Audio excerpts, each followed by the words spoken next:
پھر اللہ تعالیٰ اہل جنت کا وصف بیان فرماتے ہیں کہ وہ سختی میں اور آسانی میں، خوشی میں اور غمی میں، تندرستی میں اور بیماری میں، غرض ہر حال میں اللہ تعالیٰ کی راہ میں اپنا مال خرچ کرتے رہتے ہیں۔ جیسے اور جگہ ہے، یعنی وہ لوگ دن رات چھپے کھلے خرچ کرتے رہتے ہیں، کوئی امر انہیں اللہ تعالیٰ کی اطاعت سے باز نہیں رکھ سکتا، اللہ کی مخلوق پر اللہ کے حکم سے احسان کرتے رہتے ہیں۔ یہ غصے کو پی جانے والے اور لوگوں کی برائیوں سے درگزر کرنے والے ہیں۔ کظمون کے معنی چھپانے کے بھی ہیں، یعنی اپنے غصے کا اظہار بھی نہیں کرتے۔ بعض روایتوں میں ہے کہ اے ابن آدم، اگر غصے کے وقت تو مجھے یاد رکھے گا، یعنی میرا حکم مان کر غصہ پی جائے گا، تو میں بھی اپنے غصے کے وقت تجھے یاد رکھوں گا، یعنی ہلاکت کے وقت تجھے ہلاکت سے بچا لوں گا۔ یہ روایت ابن ابی حاتم کی ہے۔ مسند احمد نیز بخاری اور مسلم کی حدیث میں ہے، رسول اللہ فرماتے ہیں، پہلوان وہ نہیں جو کسی کو پچھاڑ دے، بلکہ حقیقتاً پہلوان وہ ہے جو غصے کے وقت اپنے نفس پر قابو رکھے۔ صحیح بخاری اور مسلم میں ہے، رسول اللہ صلی اللہ علیہ وسلم فرماتے ہیں، تم میں سے کوئی ایسا ہے جسے اپنے وارث کا مال اپنے مال سے زیادہ محبوب ہو؟ لوگوں نے کہا، اللہ کے رسول کوئی نہیں۔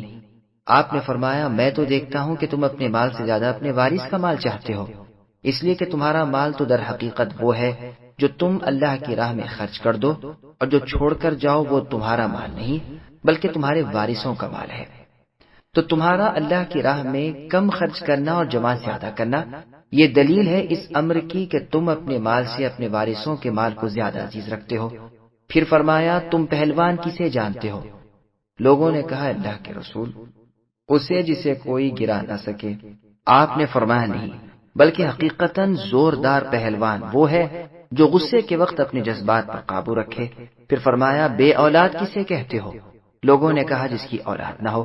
فرمایا، نہیں، بلکہ فی الواقع بے اولاد وہ ہے جس کے سامنے اس کی کوئی اولاد مری نہ ہو۔ حارثہ ابن قدامہ سعدی رضی اللہ عنہ رسول اللہ کی خدمت میں حاضر ہو کر عرض کرتے ہیں کہ اللہ کے رسول، مجھ سے کوئی نفع کی بات کہیے اور مختصر ہو تاکہ میں یاد بھی رکھ سکوں۔ رسول اللہ نے فرمایا، غصہ نہ کر۔ اس نے پھر پوچھا، آپ نے پھر یہی جواب دیا، کئی مرتبہ یہی کہا سنا۔ یہ روایت مسند احمد کی ہے۔ مسند احمد میں ہے، کسی شخص نے رسول اللہ سے کہا، مجھے کچھ وصیت کیجیے۔ آپ نے فرمایا، غصہ نہ کر۔ وہ کہتے ہیں، میں نے جو غور کیا تو معلوم ہوا کہ تمام برائیوں کا مرکز غصہ ہی ہے۔ مسند احمد کی ایک اور روایت میں ہے کہ ابو ذر رضی اللہ عنہ کو غصہ آیا تو آپ بیٹھ گئے اور پھر لیٹ گئے۔ ان سے پوچھا گیا، یہ کیا؟ فرمایا، میں نے رسول اللہ صلی اللہ علیہ وسلم سے سنا ہے، آپ فرماتے تھے، جسے غصہ آئے وہ کھڑا ہو تو بیٹھ جائے، اگر اس سے بھی غصہ نہ جائے تو لیٹ جائے۔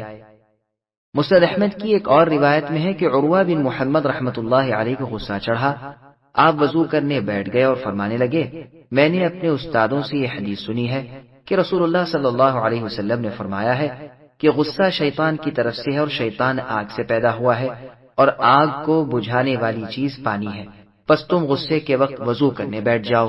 مسند احمد کی ایک اور حدیث میں ہے، رسول اللہ فرماتے ہیں، جو شخص باوجود قدرت کے اپنا غصہ ضبط کر لے، اسے اللہ تعالیٰ تمام مخلوق کے سامنے قیامت کے دن بلا کر اختیار دیں گے کہ جس حور کو چاہے پسند کر لے۔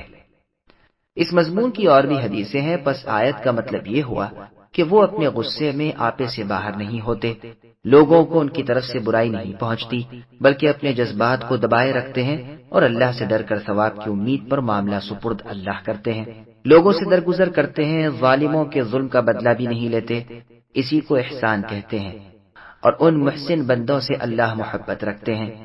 صحیح مسلم وغیرہ کی حدیث میں ہے، رسول اللہ صلی اللہ علیہ وسلم فرماتے ہیں، 3 باتوں پر میں قسم کھاتا ہوں، ایک تو یہ کہ صدقے سے مال نہیں گھٹتا، دوسرے یہ کہ عفو اور درگزر کرنے سے انسان کی عزت بڑھتی ہے، تیسرے یہ کہ تواضع، فروتنی اور عاجزی کرنے والے کو اللہ تعالیٰ بلند مرتبہ عطا کرتے ہیں۔ مسند احمد میں ہے، رسول اللہ صلی اللہ علیہ وسلم نے ممبر پر بیان فرمایا، لوگوں تم اوروں پر رحم کرو، اللہ تم پر رحم کریں گے، لوگوں تم دوسروں کی خطائیں معاف کرو، اللہ تعالیٰ تمہارے گناہوں کو بخشیں گے، باتیں بنانے والوں کو ہلاکت ہے، گناہ پر جم جانے والوں کو ہلاکت ہے۔ پھر فرمایا، ان کاموں کے بدلے ان کی جزا مغفرت ہے اور طرح طرح کی بہتی نہروں والی جنت ہے جس میں وہ ہمیشہ رہیں گے، یہ بڑے اچھے اعمال ہیں۔ سبسکرائب کیجئے ہمارے چینل اور دبائیے بیل کا آئیکن تاکہ آپ کو ریگولر نوٹیفیکیشن اپڈیٹس مل سکے۔